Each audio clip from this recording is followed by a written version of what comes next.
Today's video is very special. I received some happy mail from Darcy, Darcy's Mixed Media or Misadventures with Mixed Media. And she sent me some of her stencils. If you don't know Darcy, she makes stencils for PM Artist Studio. She has a YouTube channel. She makes videos with Mixed Media. She also has some shorts on her channel. So check her out if you haven't, and I'll link her channel below. She sent me some gel prints that she had made, a card, and these really cool jelly prints that she had done on music note paper. So that one, and they feel really soft. They have like a nice texture to them.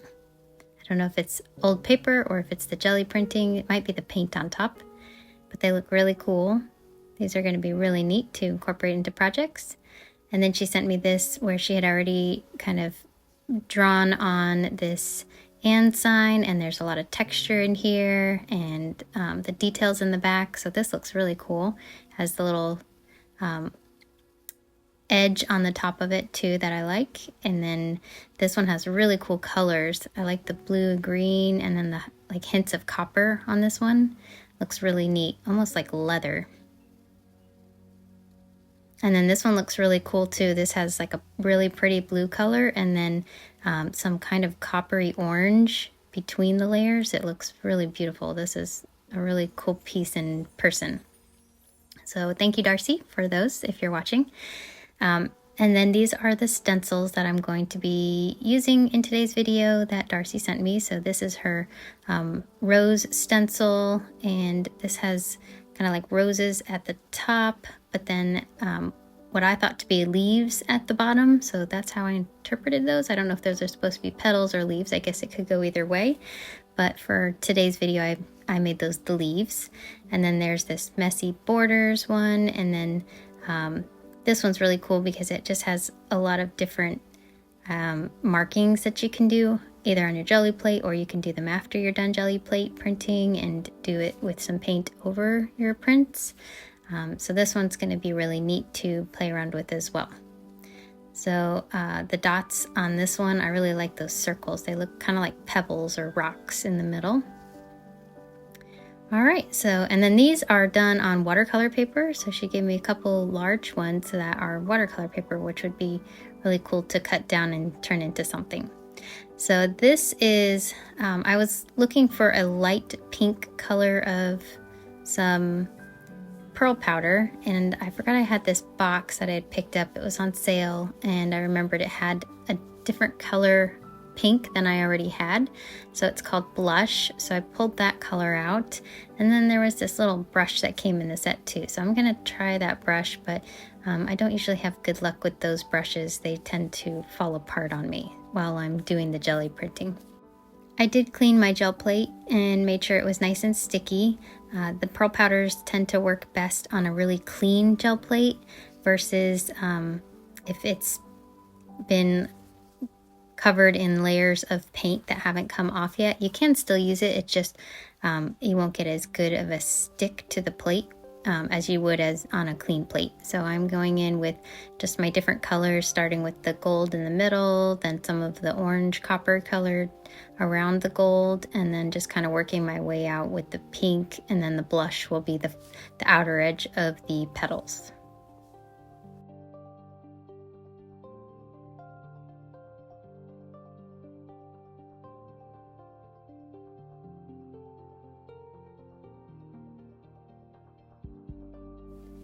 So at this point, my brush started shedding, so I went back to my trusty makeup brush. This brush never gives me any issues. I never lose the little bristles. They stay nice and rigid, and so this is my tried and true little brush that I like to use. Now that I've gotten all the flowers kind of dusted in, I'm going in with some green and just going over the areas that are the leaves.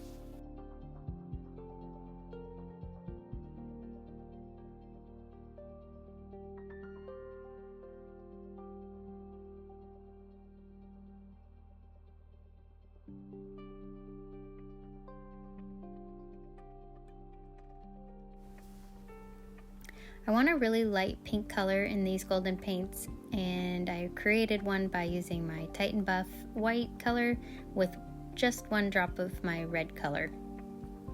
and then that would make a really pretty light pink color. I'm mixing it out on my smaller jelly plate, and then I'm going to go over parts of the roses and kind of fill in the background.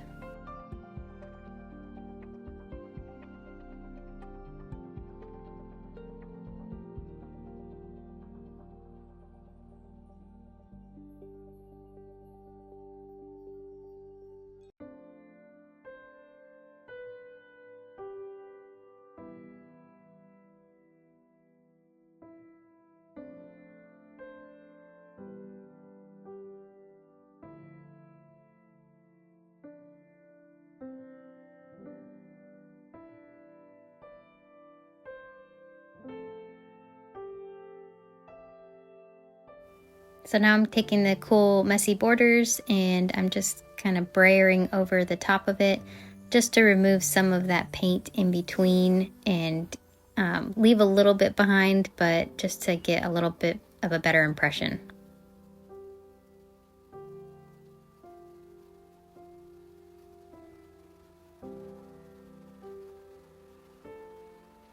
Then I have that leftover pink on this smaller plate, so I just brayered that out and covered the plate. And then I'll do a little bit of jelly printing on this side of the plate, on this plate here.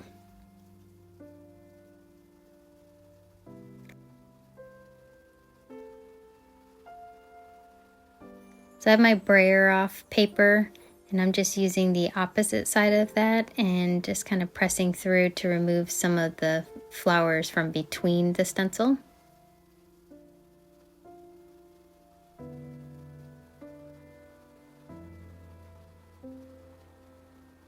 And it's already looking pretty cool, just removing some of those flowers. I wanted to remove a little bit more, so I just pressed down in some areas where the paint was still too much. Once I removed my stencil, I realized I wanted to add some gold, so I just kind of offset my stencil when I laid it back down on purpose because I wanted to see if I could add some gold as like shadows.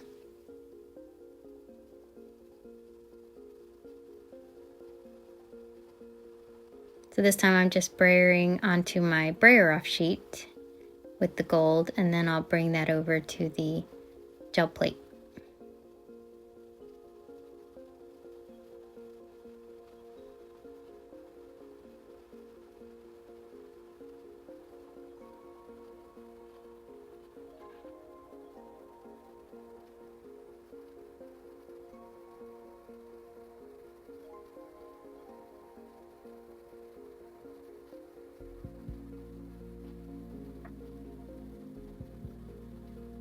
Then I'm taking that the area where I had pulled the pink flowers from, and I'm just pulling up the gold flowers now, right over the top of the pink ones.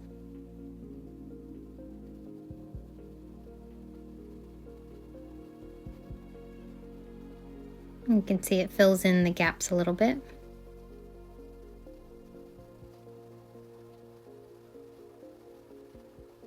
So while my stencil is still down, I wanted just a little bit more of the paint removed. So I just kind of picked up a little more paint in some of the areas. Then once I was happy with that, I wanted to try copper in addition because I thought the copper would look good with the pink petals.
I removed some of that copper paint over the same flowers, and now they have a little bit more dimension to them.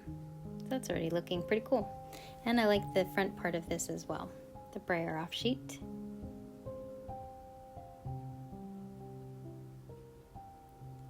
And now I'm ready to put my color on top. So I have the white again mixed with turquoise over on the bottom part here. And then I'm going to mix the white and the green in the little blob of paint above that. And I'm just going in and adding some bits of blue and green color to the background.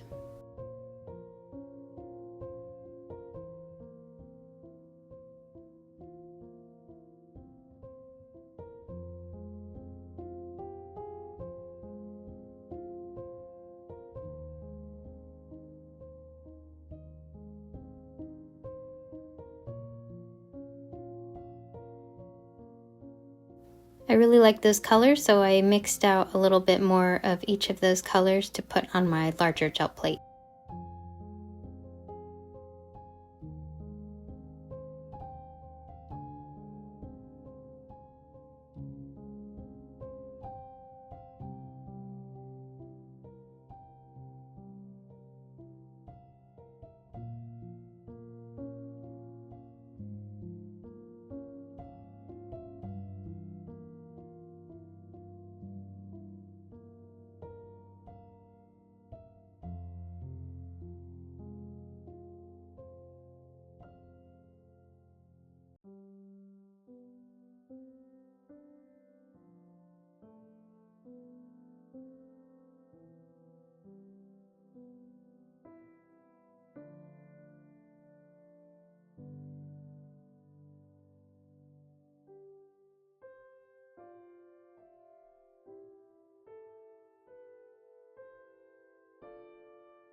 I'm going to use this buttercream color for the layer that I'm going to use to pull the print.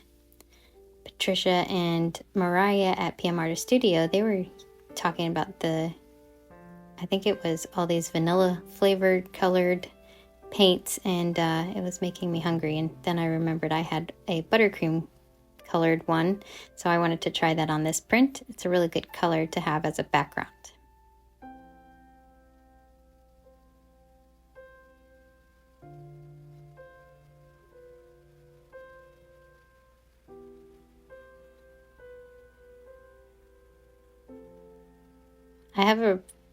Sometimes I have trouble with my corners peeling up, so I am again trying to just make sure I get a lot of paint on the corners of my print, just to make sure the gel print will release the paint from there.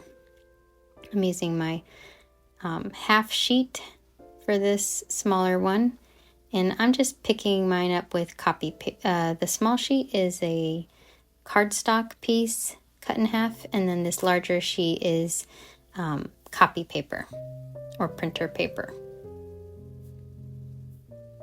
So once they dried and I left them for about 15 minutes to dry, I came back and cracked my edges. Thank you, Eddie, for that tip.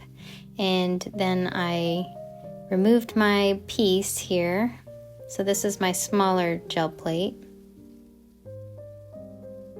This is the one that had the copper and the gold, kind of like on the edges of the roses. And then you can see I had some leftover, I guess it was pearl powders from one of my previous designs that I had made. So that was kind of cool. I think that was one of Darcy's stencils as well, her forest floor stencil. So this next one, the larger one, I was really hoping I was going to get a full print. My thought with this larger one is I wanted to turn this one into an envelope, and the envelope works best if you get a full print from the 8x10 jelly plate. And it all came off, so I was really happy about that.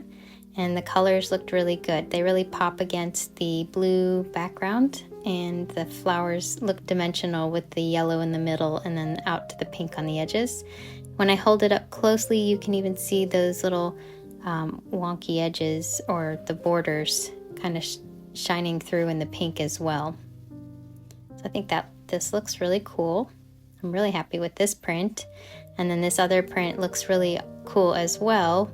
Again, this one's on cardstock, so I'm going to cut these down and kind of make a project out of them. So this bigger one I'm turning into my envelope. I'm just trimming it out to 8 1/8 by 8 1/8. That's the measurement that I need to do the folds, and this will turn into an envelope that will hold like an A2 sized card. So that would be a 4 1/4 by 5 1/2 inch card. So here I have to use my measuring guide. If you've never used one of these little punches, they're really handy little envelope makers. I love this. Makes it so that you don't really have to think much about it. And they look really nice and neat when you're done with them.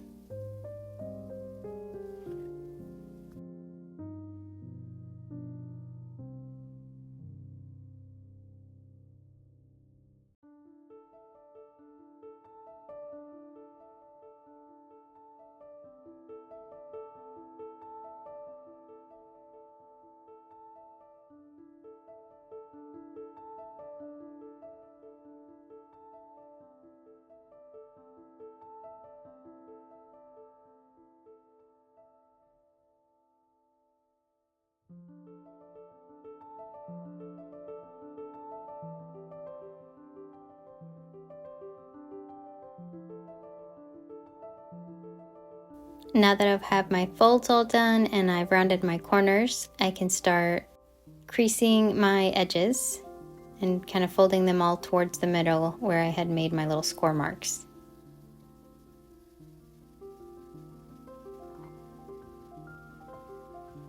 And the tool does come with this little bone folder as well, which is also really handy.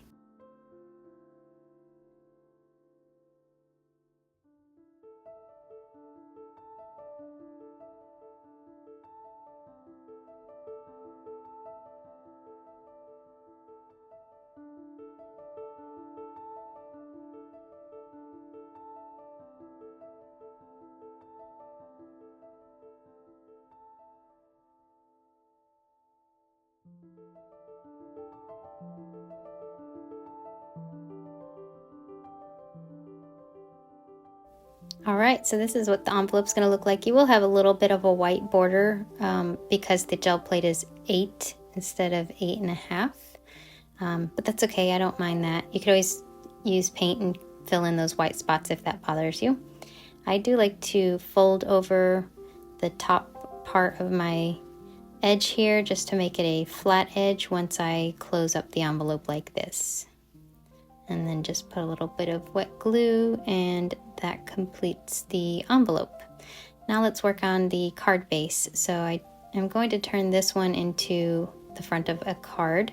To decorate it, I'm just using some brown Stays-On ink, and I have these kind of like postage stamp type stamps. So I'm just going in and kind of decorating the flowers, the front of the flowers with this. So I think the flowers kind of look like marble. They look pretty cool in the background, and so having this stamping over the top just kind of makes it look really neat, like it has a nice design in the back of it.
Now that my stamping is done, I need to cut it down to fit on the front of my card base.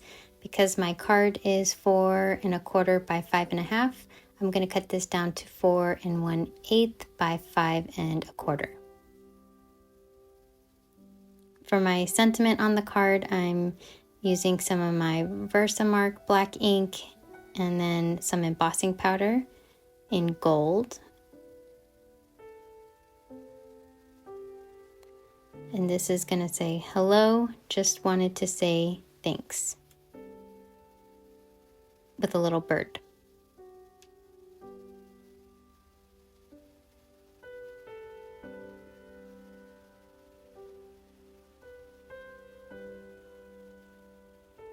I do emboss in between each time I'm stamping.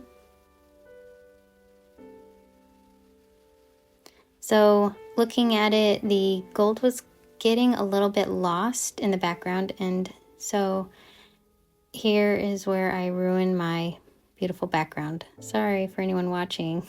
This is the risk with working in mixed media. But I'm going to show you how I sort of fix this. So here's where things go wrong. On this baby wipe that I'm using, I actually had alcohol, like rubbing alcohol, that I forgot I was using on it. And the rubbing alcohol kind of smeared the distress paint or the ink, and then it also started removing the paint, amazingly. And I didn't realize it. I thought I had just like a water baby wipe. So I kind of kept going thinking, maybe it's me.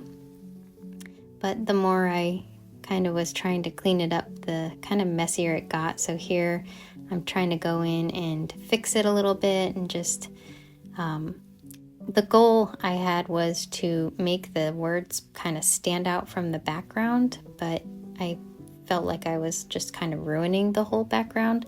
My husband came to the rescue, and he gave me some ideas as I was just ruining this more and more. So I had to just kind of stop and figure out how I wanted this to look. So I knew if I took water over wet paint, I could remove the wet paint and it would just be like a light amount. So after I was done kind of applying this paint here, I used water and removed a lot of that paint. The embossing powder got very dull, didn't look shiny at all anymore. So I just stamped right over the top of it, and this time I used a black embossing powder so that the words would stand out a little bit better from the background. And I just kind of did that and lined it up as the best that I could over the previous gold. Now for the thanks, I wanted more of that gold to show through, so I did it one time in the gold, embossed it, and then came back with the black and embossed it. So that one had just one extra layer to it. So now for that top part that I really thought I messed up pretty bad, my husband thought I could probably fix it if I take one of my extra pieces and just kind of line it up with the top. So that's what I did. I lined it up, cut it down, and when you hold it up against it, you can't really tell. It doesn't belong. Now there was a little border that you were going to see, so again, my husband's suggestion, maybe find something to bind over that seam. So I found this kind of like gold ribbon that I had on hand, a nice thin one. So I put that down and cut the extra ribbon pieces off, and then I could apply that to the front of my card base.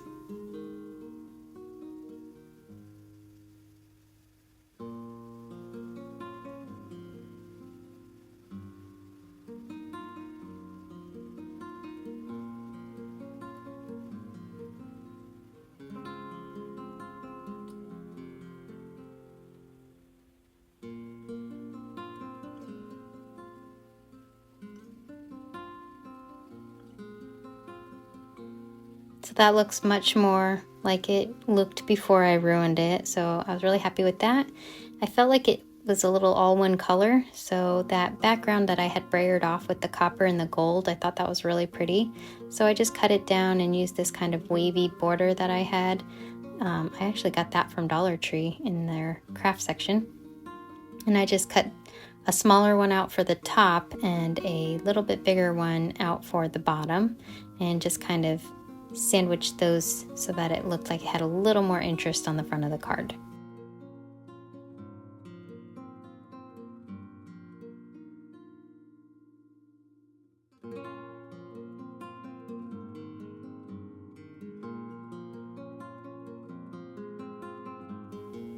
Now I'm ready to put it on my card base, and I have enough to leave a white border.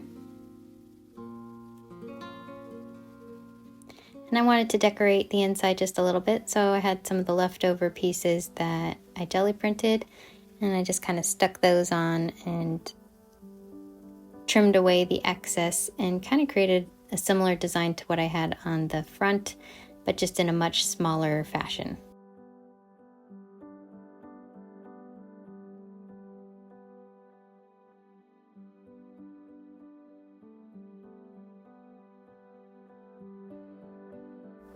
All right, so that completes my card and the inside of my card. There's the envelope that goes with it, sort of. It isn't a perfect match, but I did make it at the same time with the same colors. But you can see how much different it looks just by adding some of that stamping over the top. So this was a fun project. It was definitely one that kind of pushed me because I really had to fix something I didn't like, and I did get a little bit creative, I would say, with trying something that didn't actually turn out. So I do tend to shy away from doing things I don't know very well or I'm not comfortable doing, but you know, I had to convince myself that it's just paper and I could make it again.